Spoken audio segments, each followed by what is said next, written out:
Hi everyone, welcome back to Shruti kitchen vlog. ಹೇಗಿದ್ದೀರಾ ಎಲ್ಲರೂ? I hope ನೀವೆಲ್ಲ ಚೆನ್ನಾಗಿದ್ದೀರಾ. ನಾನು ಕೂಡ ಚೆನ್ನಾಗಿದ್ದೀನಿ. ಸೊ ಇದು ಯುಗಾದಿ ಹಬ್ಬದ ವ್ಲಾಗ್ ಆಗಿರುತ್ತೆ. ಈ ಯುಗಾದಿ ಹಬ್ಬದಲ್ಲಿ ಏನು ಸ್ಪೆಷಲಪ್ಪ ಅಂತಂದರೆ, ನಾವು ಹಳ್ಳಿಗೆ ಬಂದು ಸೆಲೆಬ್ರೇಟ್ ಮಾಡ್ತಾ ಇದ್ದೀವಿ. ಇದೇ ಸ್ಪೆಷಲ್ಲು. ನೋಡ್ತಾ ಇರ್ಬೋದು ನಮ್ಮ ತುಳಸಿ ಗಿಡ ಎಷ್ಟು ಚೆನ್ನಾಗಿ ಬಂದಿದೆ ಅಂತ. ಮನೇಲಿ ಯಾರೂ ಇಲ್ಲ, ಸೊ ಬೀಗ ಹಾಕೊಂಡು ಹೋಗಿರ್ತೀವಿ, ಆದರೂ ಇಷ್ಟು ಚೆನ್ನಾಗಿ ಚಿಗುರಿದೆ.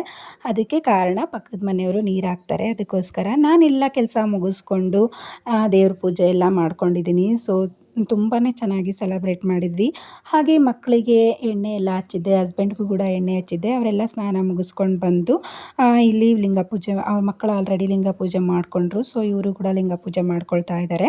ಹಾಗೆ ಎಲ್ಲರೂ ದೇವಸ್ಥಾನಕ್ಕೆ ಹೋಗೋದಕ್ಕೆ ರೆಡಿ ಆಗಿದ್ವಿ. ಸೊ ದೇವಸ್ಥಾನಕ್ಕೆ ಹೋಗೋದಕ್ಕೆ ರೆಡಿ ಆಗಿಬಿಟ್ಟು ಫಸ್ಟ್ ನಾವು ಆಂಜನೇಯನ ದೇವಸ್ಥಾನಕ್ಕೆ ಹೋಗ್ತೀವಿ, ಆಮೇಲೆ ನಂತರ ನಾವು ಈಶ್ವರನ ದೇವಸ್ಥಾನಕ್ಕೆ ಹೋಗ್ತೀವಿ.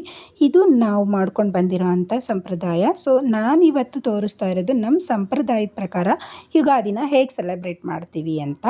ಇದು ಆಂಜನೇಯನ ದೇವಸ್ಥಾನ ನಮ್ಮೂರಲ್ಲಿ. ಸೊ ಪವರ್ಫುಲ್ ಆಂಜನೇಯನ ದೇವಸ್ಥಾನ ಅಂತಲೇ ಹೇಳ್ಬೋದು, ಏಕೆಂದರೆ ಇದು ಉದ್ಭವ ಮೂರ್ತಿ. ಇಲ್ಲಿ ಆಂಜನೇಯನ ದೇವಸ್ಥಾನ ಕಟ್ವಾಡ ಆಗ್ತಾ ಇದೆ, ಅದಕ್ಕೋಸ್ಕರ ಇಲ್ಲಿ ಸೊ ಒಂದು ಸಣ್ಣದಾದ ರೂಮಲ್ಲಿ ಪ್ರತಿಷ್ಠಾಪನೆ ಮಾಡಿದ್ದಾರೆ. ಹಾಗೆ ನಾವು ಈಶ್ವರನ ದೇವಸ್ಥಾನಕ್ಕೂ ಕೂಡ ಹೋಗಿ ಬಂದ್ವಿ. ನಂತರ ನಾವು ಹೋಗೋದು ಐನೋರ್ ಸಮಾಧಿಗೆ. ಐನೋರ್ ಸಮಾಧಿಗೆ ಏನಕ್ಕೆ ಅಂತಂದರೆ, ಸೊ ಇದು ಪ್ರತಿ ವರ್ಷ ನಾವು ಫಾಲೋ ಮಾಡ್ಕೊಂಡು ಬಂದಿರೋ ಅಂಥ ರೂಢಿಯಲ್ಲಿ ಇರುವಂಥ ಸಂಪ್ರದಾಯ ಆಗಿರುತ್ತೆ. ದೇವಸ್ಥಾನಗಳಿಗೆಲ್ಲ ಹೋಗಿಬಿಟ್ಟು ನಂತರ ನಾವು ಇಲ್ಲಿ ಸಮಾಧಿಗೆ ಬಂದು ಪೂಜೆ ಮಾಡ್ಕೊಳ್ತೀವಿ. ಒಂದು 10:30 ಆಗಿತ್ತು ಅನಿಸುತ್ತೆ. ಸಿಕ್ಕಾಪಟ್ಟೆ ಬಿಸಿಲಿತ್ತು ಆಲ್ರೆಡಿ, ಕಾಲೆಲ್ಲ ತುಂಬ ಸುಡ್ತಾ ಇದ್ವು.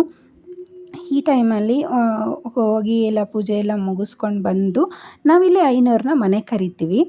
ಮನೆಗೆ ಕರೆದ್ಬಿಟ್ಟು ಸೊ ಇವತ್ತು ನಾವು ಪಾದಪೂಜೆ ಮಾಡ್ಕೊಳ್ತೀವಿ. ಇದು ಒಂಥರ ಸ್ಪೆಷಲ್ ಅಂತಲೇ ಹೇಳ್ಬೋದು ನಮಗೆ, ಯುಗಾದಿ ಸ್ಪೆಷಲ್ಲು. ಏಕೆಂದರೆ ಯಾವ ಹಬ್ಬದಲ್ಲಿ ಮಾಡಲ್ಲ. ಸೊ ಯುಗಾದಿಲಿ ಮಾತ್ರ ನಾವು ಸ್ವಾಮಿಯವ್ರನ್ನ ಮನೆಗೆ ಕರೆದ್ಬಿಟ್ಟು ಭಿನ್ನ ತೀರಿಸ್ತೀವಿ. ಸೊ ಪಾದಪೂಜೆ ಮಾಡಿಕೊಂಡು ಭಿನ್ನ ತೀರಿಸ್ಬಿಟ್ಟು ಅವರಿಗೂ ಲಿಂಗ ಪೂಜೆ ಎಲ್ಲ ಮಾಡಿಬಿಟ್ಟು ಇವರು ಕೂಡ ಬೇವು ಬೆಲ್ಲನ ತಿಂದಾದಮೇಲೆ ಸೊ ನಾವು ಯಾರ ಹತ್ರನಾದರೂ ಇಸ್ಕೊಂಡು ತಿನ್ನೋದಾಗಿರ್ಬೋದು, ನಾವು ಯಾರಿಗಾದ್ರೂ ಕೊಡೋದಾಗಿರ್ಬೋದು, ಬೇವು ಬೆಲ್ಲನ ಮಾಡ್ತೀವಿ. ಸೊ ಸ್ವಾಮಿಯರು ಬಂದು ನಮಗೆ ಬೇವು ಬೆಲ್ಲ ಕೊಡೋವರೆಗೂ ನಾವು ಬೇವು ಬೆಲ್ಲನ ತಿನ್ನೋದಿಲ್ಲ. ಸೊ ಇದು ಯುಗಾದಿ ಹಬ್ಬದ ಸ್ಪೆಷಲ್ ನಮಗೆ. ಹಾಗಾಗಿ ಸ್ವಾಮಿಯರು ಬಂದುಬಿಟ್ಟು ಇವತ್ತು ನನ್ನ ಮಕ್ಕಳು ಮತ್ತು ನನ್ನ ಹಸ್ಬೆಂಡು ಎಲ್ಲರೂ ಕೂಡ ಲಿಂಗ ಪೂಜೆನ ಮಾಡಿಕೊಂಡ್ರು. ಆ್ಯಕ್ಚುಲಿ ಇವತ್ತು ನಾನು ಯಾವುದೂ ರೆಸಿಪಿನ ಅಪ್ಲೋಡ್ ಮಾಡ್ತಾ ಇಲ್ಲ, ಯಾಕಂದರೆ ಕಾಮನ್ನಾಗಿ ನೀವೆಲ್ಲ ಏನು ಅಡುಗೆ ಮಾಡಿರ್ತೀರೋ ನಾನು ಕೂಡ ಅದನ್ನೇ ಮಾಡಿದ್ದೀನಿ. ಕರ್ಗಿಡುಬು, ಅನ್ನ, ಸಾಂಬಾರು, ಪಲ್ಯ, ಕೋಸಂಬರಿ ಮತ್ತು ಹಪ್ಳ, ಸಂಡ್ಗೆ, ಮಜ್ಜಿಗೆ ಮೆಣಸಿನ್ಕಾಯಿ ಇಷ್ಟನ್ನ ಕರೆದಿದ್ದೀನಿ. ಹಾಗೆ ಚಿತ್ರಾನ್ನ ಕೂಡ ಮಾಡ್ಕೊಂಡಿದ್ದೆ.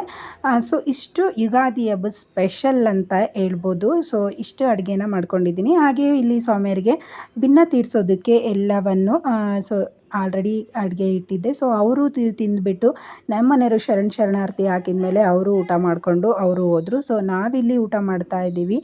ಸೇಮ್ ಎಲ್ಲ ಅಡುಗೆನೂ ಮುಂದೆ ಇಟ್ಕೊಂಡ್ಬಿಟ್ಟು ನಾಲ್ವರು ಒಟ್ಟಿಗೆ ಕೂತ್ಕೊಂಡು ಊಟ ಮಾಡ್ತಾ ಇದ್ದೀವಿ. ನಮ್ಮನೆ ತುಂಬ ಚಿಕ್ಕದು, ಬಟ್ ತುಂಬಾ ಚೆನ್ನಾಗಿದೆ. ನನಗಂತೂ ಸಿಕ್ಕಾಪಟ್ಟೆ ಇಷ್ಟ. ಏಕೆಂದರೆ ಚಿಕ್ಕ ಮನೆ ಅಲ್ವಾ, ಚಿಕ್ಕ ಮನೆಯಲ್ಲಿ ಚೊಕ್ಕವಾಗಿ ಅಚ್ಚುಕಟ್ಟಾಗಿ ಇಟ್ಕೊಂಡಿರ್ತೀವಿ. ಸೊ ಅದಕ್ಕೋಸ್ಕರನೇ.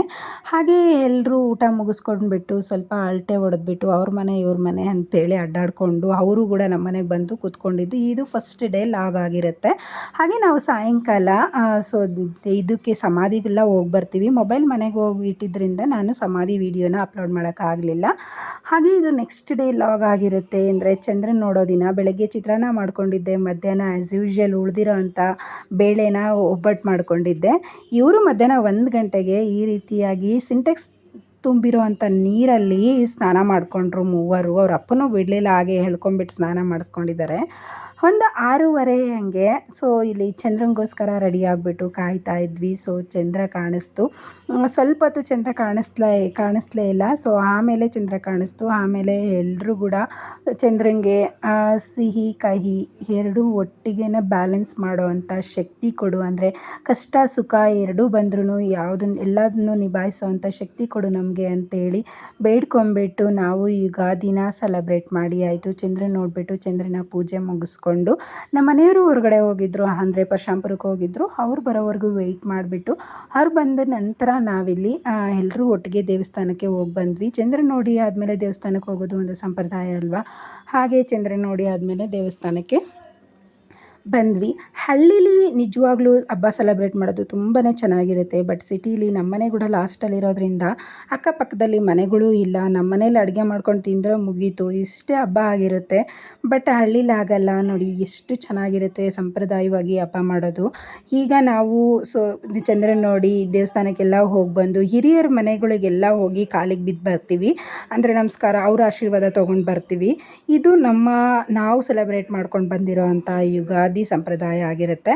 ಇವರು ನಮ್ಮೂರ ಸ್ವಾಮಿಯರು. ಸೊ ಇವರಿಗೂ ಕೂಡ ನಾವಿಲ್ಲಿ ದೇವಸ್ಥಾನದಲ್ಲೇ ನಮಸ್ಕಾರ ಮಾಡಿಬಿಟ್ಟು, ಹೊರಗಡೆ ಇನ್ನೊಬ್ಬರು ಸ್ವಾಮಿಯರು ಕೂತಿರ್ತಾರೆ, ಅವರಿಗೂ ಕೂಡ ಕಾಯಿನ್ ಕೊಟ್ಬಿಟ್ಟು ನಮಸ್ಕಾರ ಮಾಡ್ತೀವಿ. ಇದು ನಮ್ಮ ಯುಗಾದಿ ಹಬ್ಬದ ವ್ಲಾಗ್ ಆಗಿರುತ್ತೆ. ಸೊ ಯಾರಿಗೆಲ್ಲ ನನ್ನ ವ್ಲಾಗ್ ಇಷ್ಟ ಆಯಿತೋ ದಯವಿಟ್ಟು ಸಬ್ಸ್ಕ್ರೈಬ್ ಆಗೋದನ್ನು ಮರಿಬೇಡಿ.